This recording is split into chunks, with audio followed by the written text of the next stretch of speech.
Ce rapport rassemble plusieurs comptes rendus de l'activité 2020. Il répond à 5 obligations distinctes. D'abord, le premier rapport donc, sur l'activité et le développement durable qui sont présentés de façon intégrée dans le même bilan. C'est une pratique que toutes les régions abordent ainsi. Cela permet de valoriser l'activité des services au cours de l'année écoulée, une année qui a été fortement marquée par la gestion de la crise sanitaire. Ensuite, le rapport égalité femmes-hommes qui est présenté forcément préalablement au budget et qui présente d'abord le volet RH interne à la région pour 2020, puis l'intégration des enjeux d'égalité dans les politiques publiques régionales, qui est illustré avec plusieurs exemples. Et là, vous avez pour cette AP le plan de lutte contre les violences faites aux femmes qui sera présenté vendredi après-midi et qui prolonge ce rapport. Ensuite, le rapport sur l'apprentissage, qui est une nouvelle obligation légale.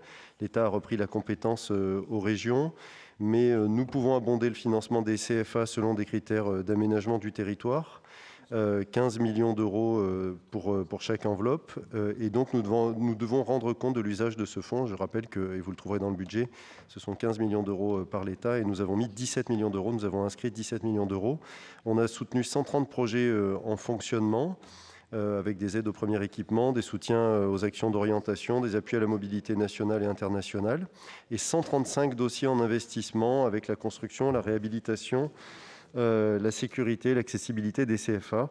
Les régions ont obtenu une plus grande souplesse dans l'utilisation des fonds, permettant d'aller davantage sur les projets d'investissement.